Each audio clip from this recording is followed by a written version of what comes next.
All right. Welcome back to the GSMC Wrestling Laureate Podcast presented by the GSMC Sports Network. Hope you liked our last little rant about WWE Raw, how it went, why I was depressed all night long. I was stress eating. I was eating Haagen-Dazs ice cream. And I was like, I'm just kidding. I was a total Cody crybaby last night, guys. But don't let that fool you. I'm manly, man. I can wrestle in the WWE if I want. No, I'm just kidding. I'd absolutely get killed. All right. Before we move on to our next segment, just remember we get a number of viewers, a number of questions from the viewers that come in during the show to ensure that your question get put on top. Use the tips and donations link at the gsmcpodcast.net to ensure that your question gets read right on top of the list so we can talk about it. So you can tell me what you like, tell me what you don't like, tell me what you want me to further talk about. If you think I'm an idiot, cool. I'm just kidding. No. But all in all, we're wrestling fans, all of us. So let's talk about it. I love to hear you guys' opinion. Once again, it really helps the show. We love a positive feedback, peace, love, and positivity, but feedback in general is a gift. Again, the link is the gsmcpodcast.net. So use that tips and donations link, guys, to talk, man. I love to talk. As you can see, I won't shut the hell up. But all right, let's move on to the WWE NXT preview. This is the last NXT show before Stand and Deliver, so this is a pretty big deal. So let's dig on into it. We have the number one contendership match for the tag team titles, the triple threat match. We have Axiom and Nathan Frazier against the OC, against Joaquin Wild and Cruz del Toro, the LWO. And I'm excited to see this match. I know right now NXT is on, so I'm super excited to watch. Probably as soon as I get, as soon as the podcast ends at 9, I'll probably hit you guys up. Look at, continue on YouTube. I'll be on the shorts, giving you guys some live reactions of, what happens the NXT before Stand and Deliver. So, um, honestly, who I think is going to win the match to fight the Wolf Dogs, Braun Breaker and Baron Corbin. Like I said, I think that they're ready to bring Braun Breaker onto that main stage, especially if speculation, if Roman Reigns retires or takes a break. And then The Rock's leaving too, but we'll get into that like in my last segment.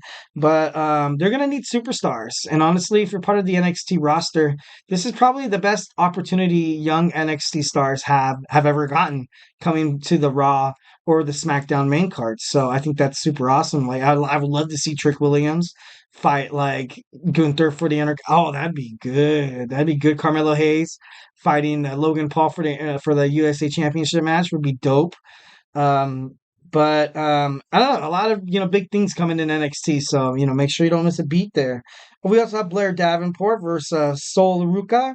This is kind of Sol Ruca's chance at retribution as she's fighting the girl that injured her per se.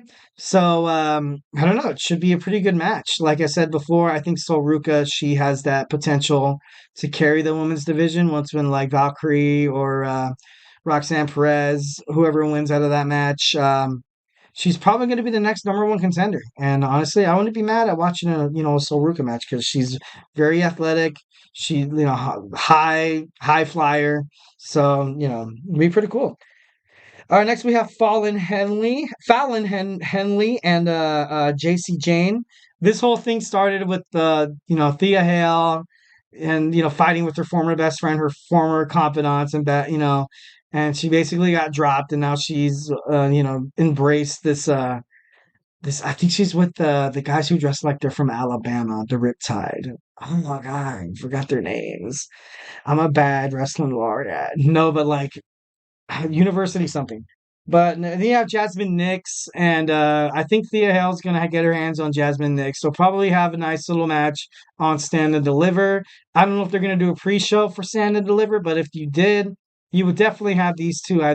You would either have Henley and Hale tag teaming against Jane and Nix, or you would have two separate you'd have that one-on-one match.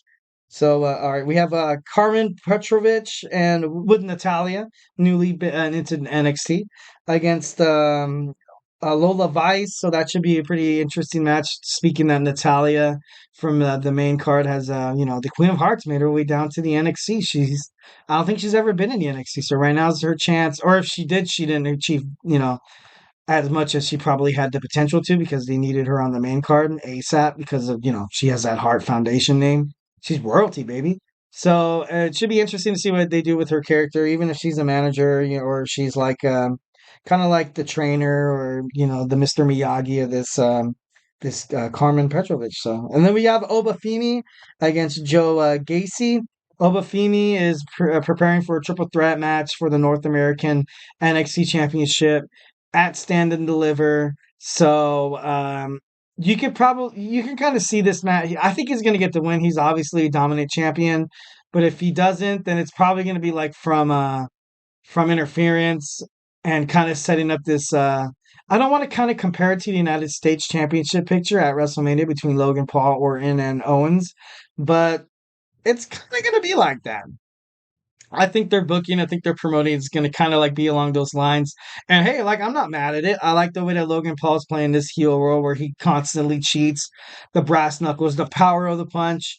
And I don't know, it should be interesting to see. And then next we have Lexis King against Von Wagner. Um, Two top NXT talents going at it, obviously kind of just buttering up the crowd, getting them ready for WrestleMania weekend, which is exciting. Like, I think WrestleMania weekend doesn't start on Saturday, it starts on Friday or arguably Thursday. Um, so I don't know, all these matches, even NXT, all these superstars are stepping it up. They're putting on a great show. They're doing things that they probably haven't done before in the squared circle. So, I'm honestly pretty excited to watch this NXT, show. All right, we have Supernova Sessions with guest Roxanne Perez and Lyra Valkyrie. So this is going to be just that, that standard promo where these guys are going to be probably tearing each other from limb. Then you're going to have Noam Dar in the background, kind of like, oh shit, like, and then like you're gonna have like the referees come out and be like, oh god, it's going to be pretty awesome to watch, but it's gonna be that standard WWE promo, not like a Becky versus Rhea kind of promo because that's like a heavier star power. And I'm not saying these girls aren't star powers, but they're kind of not there yet, but they probably will be. So I don't know, gonna be pretty excited to see. And Roxanne Perez, what the way she keeps saying that she never lost a championship, like it's cool and all, but it's to the point where you have to accept the fact that, like, it's maybe you just weren't the guy, maybe you just weren't, no, not the guy, maybe you just weren't the girl, bro. Maybe you didn't have what it takes, but whatever. All right, to kind of finish us off here, we have an NXT kind of like I want to say brother versus brother match. Like, you know what I mean? Kind of like that. You have two tag team partners who knew each other like the back of their hands, fighting in the city of brotherly love.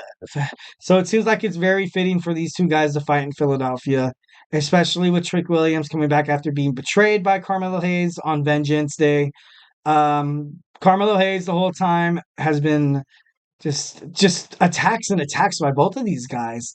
And to be honest, I kind of want to see Trick Williams come out on top. I think he's better. I think he's a lot better than Carmelo Hayes. He's definitely a lot more fit.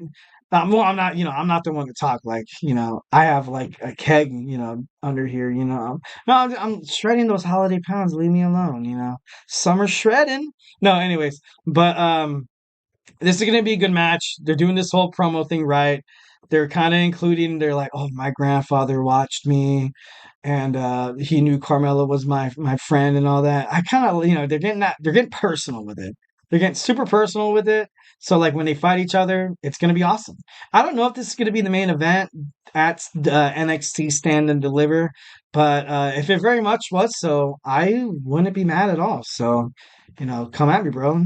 Put Trick Williams and Carmelo Hayes on the main event card. So, all right. And just to kind of look into NXT Stand and Deliver that we have lying ahead of us on Saturday afternoon. Like I said before, we have the Trick Williams and the Carmelo Hayes match. It's going to be pretty dope. I think it's going to be pretty awesome. Definitely a lot of hot flying. I hope they kind of add like not like, obviously, the Street Profits, Bobby Lashley, and the Final Testament have that Philadelphia street fight, stipulation, but I think they should do this like, not an I Quit. No, an I Quit match would be pretty cool. Last man standing match, pretty cool. But you know me, I like stipulations in all my matches, which is, not ideal, but I'm a wrestling fan, people. Born and raised from the Attitude Era. Belly up, baby. Um, but moving on, we have Ilya Dragunov against Tony D'Angelo for the NXT Championship. Honestly, I like D'Angelo. I like the whole Italian aspect of it, like my family, and I'm not saying that like him having the strap on him would not benefit the NXT or the brand itself, meaning WWE. But I don't know. You have Dragon, like he's been so dominant and he's had a pretty good reign. And I don't think D'Angelo's the guy to dethrone him. I honestly don't think so. So we shall see what happens. We also have the NXT Women's Championship match against Lyra Valkyrie and Roxanne Perez. Like I said before, I feel for Roxanne Perez, but I just don't feel that like she can just jump back and all of a sudden she's ready to like hold the title like again. But like I said, I don't know what they're going to do. Maybe they'll put the strap on Perez, and maybe Lyra will come to SmackDown or Raw. Like that's the crazy thing about NXT is that you don't know where these superstars are going to be probably in the next couple of months. They can either go to WWE or they kind of have that WWE NXT as like kind of like a minor league system where they can apply and maybe like fight for TNA, Ring of Honor, AEW, or even New Japan wrestling, professional wrestling. So we'll see what happens with these girls. It'd be terrible to lose these girls, to be honest. But you know, honestly, I think Valkyrie's going to come up with the win. So, all right, we had that triple threat match between Oba Femi, Dijak, and Josh Briggs for the North American NXT Championship. I kind of mentioned this in the podcast that triple threat matches are usually designed for like you have that one competitor who's kicking ass the whole match, who looks like he deserves to be the champion, and then he gets thrown out of the ring, and then the champion rolls up the other guy and retains the championship. Honestly, I think this might be kind of one of those matches. Um, Obviously, you have Briggs standing up for his partner who was destroyed by Obafemi, but Dijak, Dijak he's great. I think he could definitely hold the North American Championship, but not beating Obafemi, if that makes any sense. So I think he's going to retain the championship at Stand and Deliver. And then just kind of end it all off, we had the Wolf Dogs, Baron Corbin, Braun Breaker. We don't know who they're going to fight. Right now, you have that triple threat tag team match going on. So it'd be kind of interesting to see who they end up fighting. Either way, it's going to be a great match, great superstars, great validation. And you have a great WWE NXT Stand and Deliver pay per view. So, look forward to that. All right.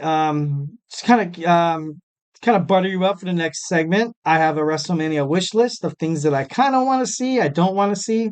So hey, stick around.